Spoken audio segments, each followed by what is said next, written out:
कल तेरे कन्हैया ने, मैं मटकी लेकर के मक्खन बेचने जा रही थी, पीछे से कंकड़ी मारी और मेरी मटकी फोड़ दी। शिकायत क्यों कर रही थी कि मैं कुछ बोलूं वो निकल के आए तो मुझे दीदार हो जाए। भीतर से कन्हैया आए, टेढ़ी नजर से देखा, अरे गोपी, हाँ इतना झूठ बोले तू, मैं कब आयो? गोपी ने आंखों से इशारा कर दिया, थोड़ा चुप हो जाओ ना। आंखों ही आंखों में इशारा हो गया। अब दूसरे दिन कन्हैया ने सोचा, ला तोते ही बदलो लूं, तेने मेरी झूठी शिकायत लगाई ना। दूसरे दिन गोपी सो रही एक खाट पे और दूसरी खाट पे गोपी को पति सो रहे हो। अब पति की दाढ़ी ने लंबी लंबी, हमारे ब्रजवासी दाढ़ी लंबी रखे हैं, तो गांव में ज्यादातर खाट पर कुछ बिछा के नहीं सोते, तो औरतों की चोटी कभी कभी उसमें से निकल जाती है ना, खाट की रस्सी में से दोनों की, गोपी की चोटी, पति की दाढ़ी। जय हो। धीरे से गेट बंद करके छू। अब सुबह प्रातःकाल गोपी 4 बजे उठ जाती थी, अब 4 के 8 बज गए। अब यहाँ की सासें तो मैंने देखा है बहुत अच्छी हैं, बहुत प्यार करती हैं अपनी बहुओं से। हमारे यहाँ की सासें प्यार तो करती हैं पर सीधी गाली दे के बात करती हैं। रे ससुरी, अभी तक नहीं उठी, 8 बज गए, सूरज चढ़ गए सिर पे। अब बोले क्या गोपी, अब उठे तो खाट संग उठे दोनों की।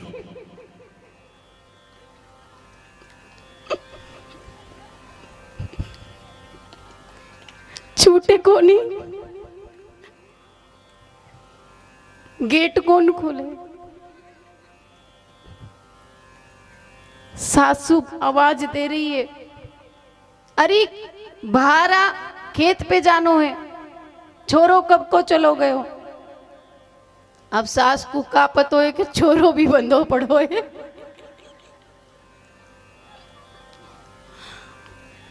धीरे से गोपी ने कहा, अरे मैया, ना तेरो छोरो खेत पे गयो है और ना मैं, भीतर आ।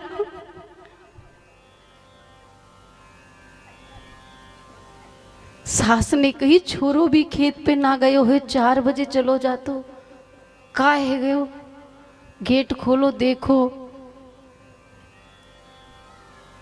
का है गो जी का कर लियो, पतो ना है मैया कैसे है गयो, अब खोलो तो सही। अब जाका उकू ठाकुर जी ने बांधो हुए वाय कोई खोल सके। अब सास को 1.5 घंटा है गयो गुत्थी सुलझाते पर गुत्थी बाबा जी की डाडी सुलझे को नहीं। गोपी को याद आई कि कल जब मैं कन्हैया की शिकायत लगा रही तो वो कछु अजीब सी नजरन से मोकू देख रहे हते। कही, अरे सासू माँ, मोकू तो ऐसो लगे है ये वा कन्हैया को काम है, तुम वही को बुला के लाओ। दौड़ी दौड़ी सास गई, लाला को हाथ पकड़ के, लाला तू चल। अब कन्हैया को लेके आयो गयो। कन्हैया बोले, भाभी का भयो, बता तो सही। अब तो शर्म के मारे गोपी पल्लू से मुंह ढके बैठी है। भैया ने इशारा करो, लाला खोल दे, तू परेशान मत करे। बोले, भैया तुम चुप रहो, जी मेरी और भाभी की बात है। बोले, आगे ते कबू मैया ते शिकायत करेगी। गोपी ने धीरे ते इशारा करो, लाला नहीं करूंगी पर अभी निपटा दे। बोले ठीक है, चल तो पे दया खा के छोड़ दे, खोल दई। आज का फैसला बराबर कि शिकायत नहीं होएगी, होएगी तो फिर देख ले। बुलबा के बिहारी लाल की जय। अब तो गोपी ने मन में ऐसी रख ली, लाला तुमने मेरी बड़ी नाक कटवाई मेरी सास के सामने, अब तुमको मैंने हाथ नहीं लगायो, मैं हूं ब्रज की गोपी ने। गोपी ने कहा करो कि आज छीके के ऊपर जो मटकी के ऊपर मटकी रखी, वाके ऊपर एक घंटी लटका दी। और घंटी कब बजेगी? जब ठाकुर जी को भोग लगेगा। मंदिर में घंटी कब बजती है? जब ठाकुर जी का भोग लग जाता है। अब गोपी को क्या पता कि घंटी भी ठाकुर जी की चेली है। अब उसने तो घंटी इसलिए लटकाई कि कन्हैया आवेगो, चीके को पकड़ेगो तो हालेगो तो घंटी बाजेगी, घंटी बाजेगी तो मैं दौड़ के कन्हैया को रंगे हाथ पकड़ लूंगी। गोपी निद्रक है कि अपने काम करवे को चली गई। ग्वाल बालन को लेके सवरी टोली को कन्हैया आ गए और कन्हैया सब ते ऊपर चढ़ गए। ऊपर चढ़ के घंटी को निवेदन करो कि देख मैं चोरी अपने काजे ना करूं, मैं इनको खवावे को करूं। जब तक मैं भोग नहीं लगाऊं तब तक बजियो मत। घंटी बोली जी प्रभु। ऊपर से कन्हैया भर भर के माखन सब ग्वालन को खवा रहे हैं। घोड़ा बन बन के एक के ऊपर एक ग्वाल वाल लगे हैं। कन्हैया सबसे ऊपर लटके पड़े हैं। सबको पेट भर गए और छिक गए। इतनी देर में किवाड़ खोलवे की आवाज आएगी और जैसे ही किवाड़ खोलवे की आवाज आई, नीचे के सवरे ग्वाल वाल निकल के भाग गए। अब ऊपर कौन रह गए लटके? मेरे श्याम सुंदर छीके ते लटक रहे हैं। देखो भाव से इस दृश्य के दर्शन करो कि छोटे छोटे हाथ और नन्हे नन्हे पैर जब ऐसे कर रहे हैं लटके लटके। अरे मैं लटको रहेगो, मुझे तो ले जाओ। कितने सुंदर लग रहे होंगे। गोपी बोली मैं आए तो गई तुम्हें लेवे, आ जाओ, कल को बदलो आज लूंगी। कन्हैया फंस गए। अब फंसे पे तो थोड़ो सो ने एक झुकनो पड़े। बोले भाभी देख मैं बताऊं, मैं पूरे गांव में छोड़ के तेरे ही घर में क्यों आयो तो पता है क्यों सचिन भैया? तुम ऐसी बात करते होंगे। सवरे ब्रज के गांव में छोड़ के मैं तेरे ही घर में चोरी करवे क्यों आयो पता है? क्योंकि भाभी पूरे ब्रज में सबते मलूक तू ही है। हंसो मत, शिक्षा लो। कोई कभी भी कितनी भी तारीफ करे फंसो मत। यही औरतों की कमजोरी है, नेक तारीफ कर दो ना है। राजी हो जाओ। अब तो गोपी बोली कि अच्छा सच्ची में सारे ब्रज में मैं सबसे सुंदर हूं? हाँ भाभी, जब तो आऊं मैं बार बार तेरे घर चोरी करवे। चल अब जान दे मुझे। गोपी को तुरंत याद आई जी मुंह फंसा रहा है। बोले ऐसे नहीं जान दूंगी, ऐसे कैसे जान दूंगी? हाथ पकड़ो कसके और बोले चलो अपनी मैया के पास। रंगे हाथ पकड़े हो, हाथ पकड़ ली और घसीटती ले जा रही है गोपी प्रेम में। बोले आज पकड़ के तुम्हारी मैया बताऊंगी ये रोज चोरी करे। अब पीछे पीछे जिनके पेट छिके बहते ग्वाल वाल वो देख रहे हैं कन्हैया पकड़ो गयो है, अब कैसे हूं तो जाए छुड़ाना पड़ेगा। इशारों कर दियो।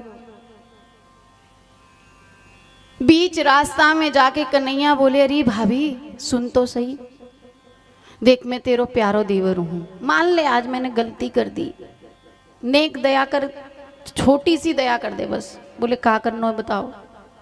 देख तो पता है छोटो सो बालकों में नरम कलैयाएं मेरी नाजुक नाजुक, एक ही हाथे पकड़ के खींचे ले जा रही है, नेक हाथ तो बदल ले, दूसरे पकड़ ले। गोपी को भी दया आ गई, बात तो सही है, नाजुक से कलैया हैं, ला दूसरा पकड़ा दूं, मुंह हाथी तो पकड़ लो। पीछे से दूसरा हाथ दे दिया। गोपी मार घूंघट चली जा रही है और जोर से आवाज लगाती है, अरे यशोदा मैया आ बाहर, देख तेरे छोरा ले आई मैं। तू बड़ी कहवे कि मेरो छोरा बड़ो प्यारो है, लाड़लो है, कनुआ है, बारो है, भूरो है, रंगे हाथ पकड़ के लाई हूं आज। कितनी मटकी फोड़ के आयो है मेरी, कितनो माखन खा के आयो है, कितनो फैला के आयो है। यशोदा मैया निकल के आई भीतर से बेचारी, बोली बता कहाँ है मेरो छोरा। बड़ी बूढ़ी सांस फूल रही है, दौड़ी चली आई कि इतनी जोर से डकरा रही है, चिल्ला रही है, कहा है गो, कौन है, कहा कर दी। गोपी ने पीछे से जोर से हाथ घुमा के आगे को किया, ले जेरो तेरो छोरा, कितनी नुकसान करतो डोले और आज मेरे घर में कितनो नुकसान करो है जाने, समझा जाए। यशोदा मैया कर्म पकड़ के खड़ी है, हे भगवान। अरे गोपी तू बाबरी है गई है मेरो छोरा। बोली हाँ तुम्हारा छोरा, देखो बाबरी है गई हूं यशोदा मैया कि तुम बुढ़ापे में सटिया गई हैं, तुम्हें अपना छोरा भी पहचान में ना रो। गोपी बोली कि तुम्हें अपनो छोरा पहचान में ना रहे हो। यशोदा मैया बोली अरे गोपी मैं तो चल मान ली बुढ़ापे में सटिया गई, पर मोकू ऐसो लगे है कि तू जवानी में सटिया गई। घूंघट उठा और घूंघट उठा के ने देख तो सही कि जाए तू हाथ पकड़ के इतनी जोर से घुमा के खड़ो करो है, वो मेरो छोरा है कि वो तेरो खसम है। बीच रास्ता में जब हाथ बदलो तो हाथ कौन को पकड़ा दियो, वही के पति को। अब ब्रजवासी तो सवरे एक रहे में, जब होली होवे ना लठामार होली, जब देखो तुम फागुन में जेठ कहे भावी, फागुन में जेठ कहे भावी, फागुन में जेठ कहे भावी। ऐसी हमारी ब्रज की ब्रजांगना और ब्रज के ग्वाला हुए। तो आज अपने छोटे भैया को बचाए लियो। और गोपी फिर से शर्म के मारे अपने करम में पकड़ के चली गई कि जी कन्हैया काऊ के हाथ आवे वारो नाहे। बुलवा के बिहारी लाल की जय। बाल्यकाल में एक बड़ी मधुर लीला हमारे कन्हैया ने की, ब्रज की महिमा को समझाने के लिए। एक बार किसी ने प्रश्न कर लिया कि लोग ब्रज में जाते क्यों हैं? सब वृंदावन भागते हैं, गोवर्धन भागते हैं, कोई बरसाने भागता है, गोकुल भागते हैं, क्यों भागते हैं? तो कहने का तात्पर्य है कि वहां उस ब्रज में ऐसा है क्या?